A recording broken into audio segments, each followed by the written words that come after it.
Witajcie! Dzisiaj opowiem Wam o kolejnych ciekawych miejscach, które odwiedziłyśmy podróżując po Danii. Te miejsca to Gilleleje, miasteczko, które ma ciekawą historię do opowiedzenia z okresu II wojny światowej. Stevensklint, miejsce, gdzie 65 milionów lat temu uderzyła asteroida w naszą planetę. I jeszcze trochę o samej Kopenhadze. A więc zaczynamy. Gilleleje to spokojne miasteczko, które zamieszkuje społeczność rybacka.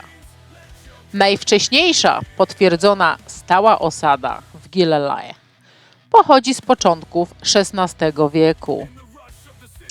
Wykopaliska przeprowadzone przez lokalne muzeum w 1979 roku ujawniły pozostałości domu zakopanego pod warstwami piasku.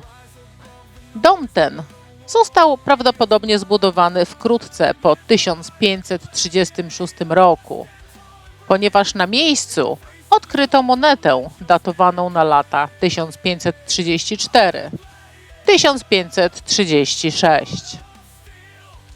Historia odkrywa przed nami czasem zaskakujące fakty.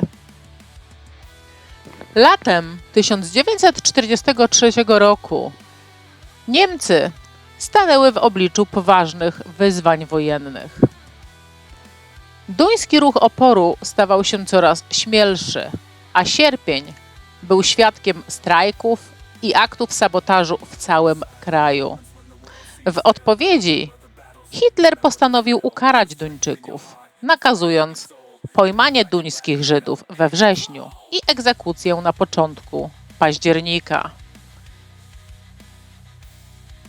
Kiedy patrzymy na tę pełną spokoju mieścinę, trudno nam uwierzyć w drastyczne historie, które się tutaj rozegrały dziesiątki lat temu. A jednak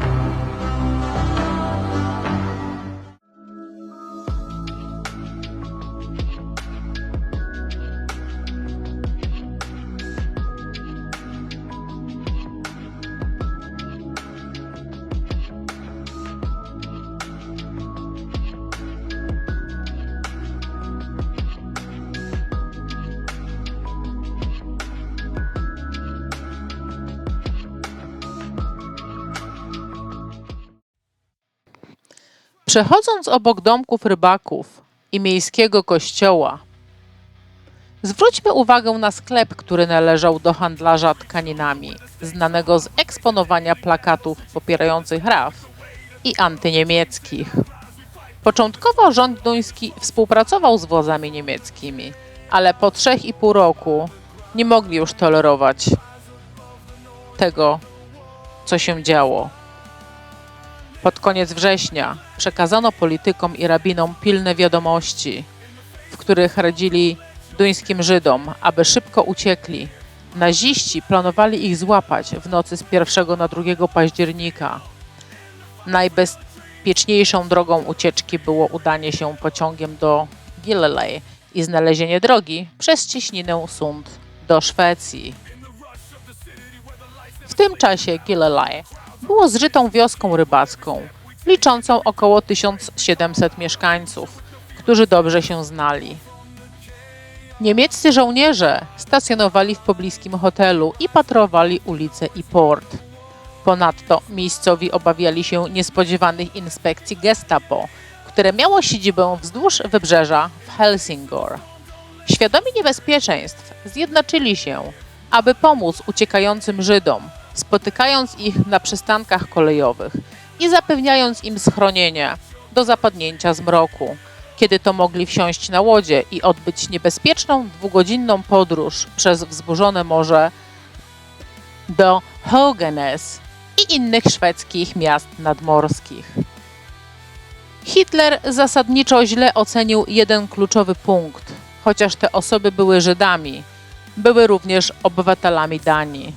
Naturalnie, w czasach kryzysu przychodziły sobie nawzajem z pomocą.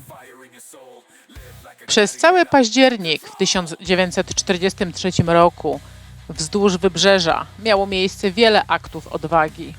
W Niwa około 600 duńskich Żydów schroniło się w dużym piecu w cegielni, zanim uciekli przez otwarte bagna pod osłoną ciemności, kierując się w stronę czekających na nich łodzi. Myślę, że ważne jest, aby dzielić się tymi historiami z naszymi dziećmi, aby mogły rozwinąć współczucie dla tych, którzy muszą uciekać przed niebezpiecznymi sytuacjami. Chociaż Dania oferuje wiele pięknych nadmorskich miejscowości, Gilleleje wyróżnia się jako jedno z moich ulubionych. To urocze miasteczko położone na północnym wybrzeżu Zelandii. Znajduje się o zaledwie krótką przejażdżkę od stolicy, ale wydaje się ukrytym skarbem. Jego tętniący życiem port pozostaje centrum działalności rybackiej, zachowując autentyczny charakter i zapobiegając nadmiernej komercjalizacji dla turystów. Zamiast tego nadal zaspokaja potrzeby mieszkańców, oferując im te same produkty, na których polegali przez pokolenia. Gilleleje szczyci się wspaniałymi plażami, uroczymi sklepami i kawiarniami oraz fantastycznymi szlakami przyrodniczymi wzdłuż wybrzeża, co czyni je obowiązkowym punktem zwiedzenia dla każdego, kto podróżuje po Danii. Dla mnie największą atrakcją są spokojne widoki na zatokę w kierunku zachodniego wybrzeża Szwecji.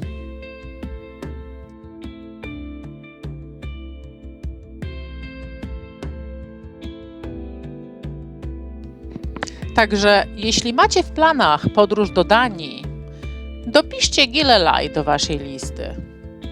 Na pewno będziecie nim zachwyceni.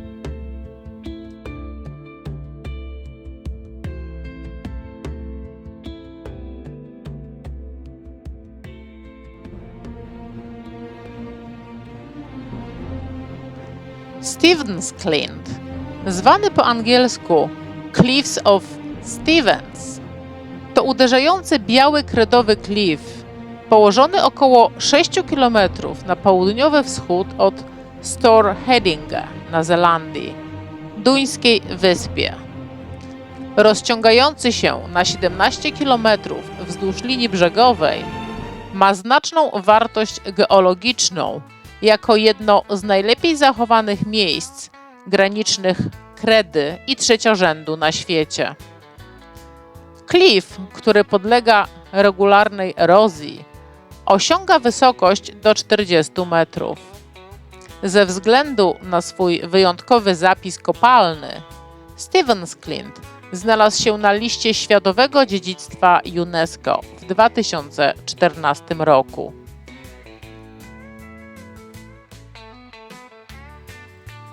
To miejsce może pochwalić się imponująco szczegółowym zapisem kopalnym, który prezentuje formy życia obecne w Europie Północnej w okresie późnej kredy i wczesnego paleogenu.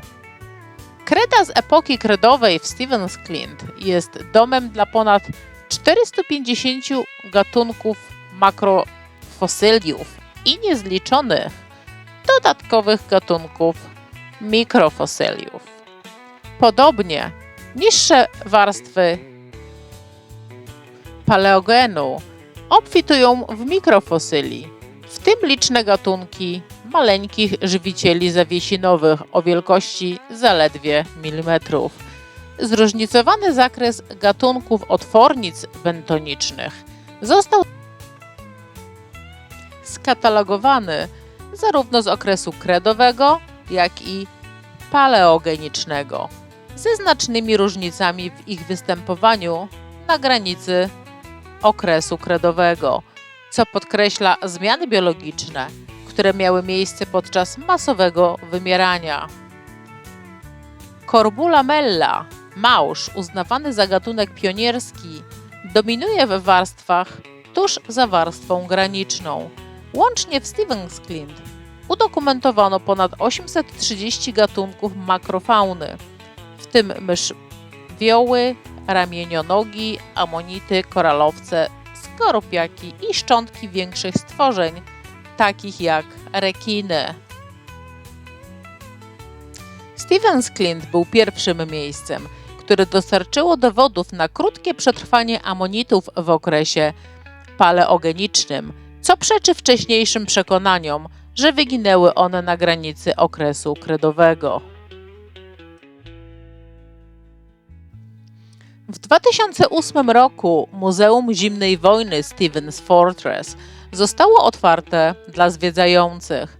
Muzeum prezentuje bogatą kolekcję artefaktów wojskowych i oferuje 1,5-godzinną wycieczkę z przewodnikiem po rozległej podziemnej sieci twierdzy.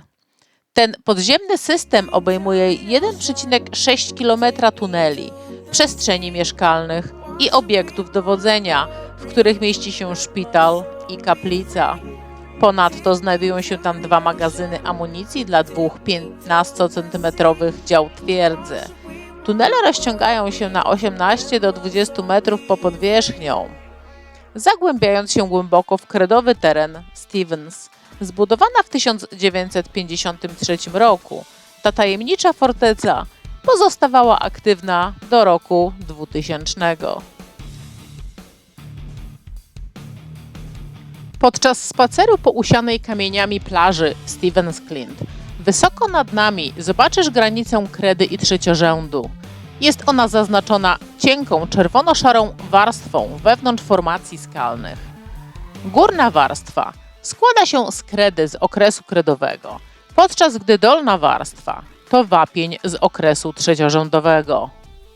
Warstwa graniczna, znana jako glina rybia, nosi pozostałości tego katastrofalnego wyginięcia. Choć te skamieliny mogą być trudne do uchwycenia, rozbicie niektórych skał może ujawnić muszlę morską sprzed 65 milionów lat. Podobnie jak Jurassic Coast w Devon i Dorset, to miejsce jest doskonałym celem podróży dla każdego początkującego entuzjasty nauki. Na szczycie klifu znajduje się starożytny kościół Hoyrup, który właśnie oglądamy, którego początki sięgają roku około 1200. Erozja doprowadziła do osuwiska w 1928 roku, które spowodowało zawalenie się prezbiterium, posyłając je na brzeg poniżej. Zwiedzający mogą dostać się na klif po schodach wychodzących z kościoła.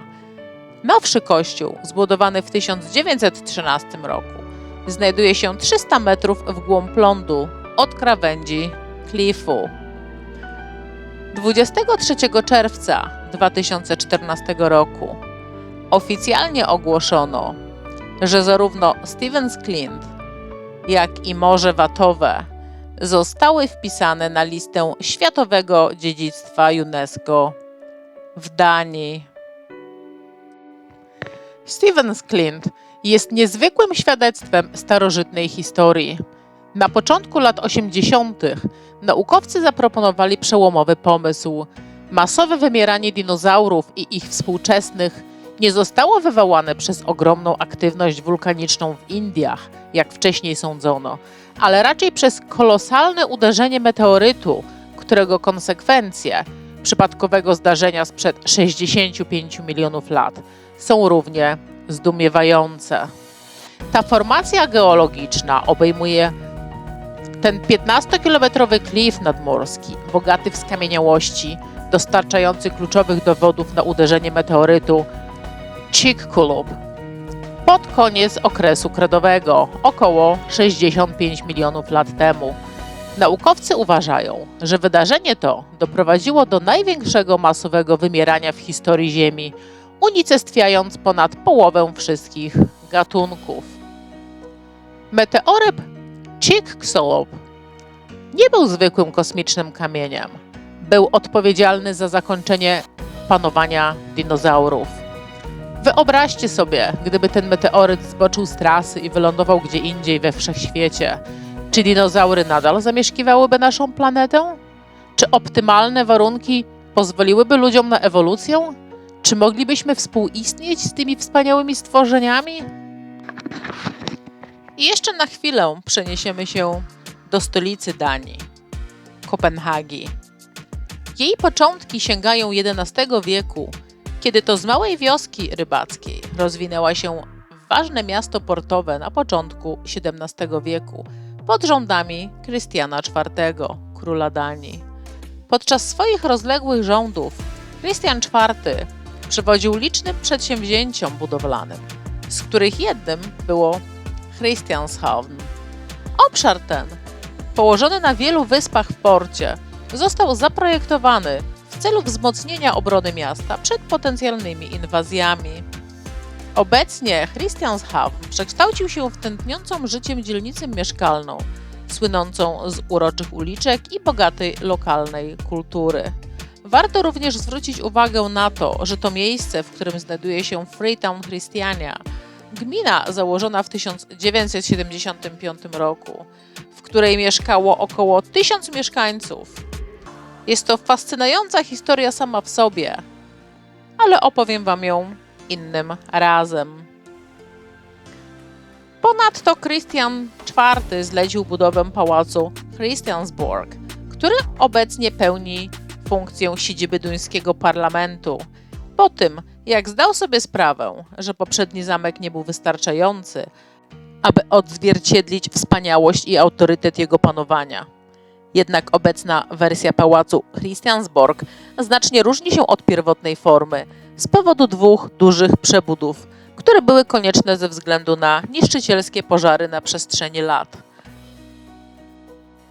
Tror du, jeg også får havmusvæg, når jeg kommer ned på bunden af åen?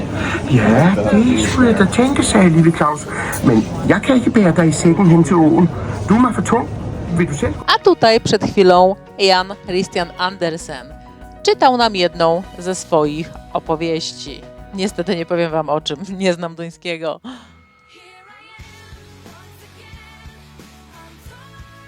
Monarchia w Danii trwa do dziś, a na czele rodziny królewskiej stoi królowa Małgorzata II, która nadal mieszka na pół etatu w pałacu Amalienborg w Kopenhadze. Kopenhaga należy do najbardziej przyjaznych dla środowiska i nieskazitelnych miast na świecie. Słynące z rygorystycznych przepisów dotyczących ochrony środowiska miasto stawia na inicjatywy energooszczędne i dąży do osiągnięcia neutralności węglowej do 2025 roku, czyli do teraz.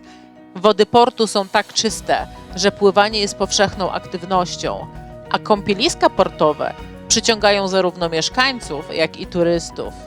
Jazda na rowerze odgrywa znaczącą rolę w życiu Duńczyków, a doniesienia wskazują, że 9 na 10 Duńczyków posiada rowery.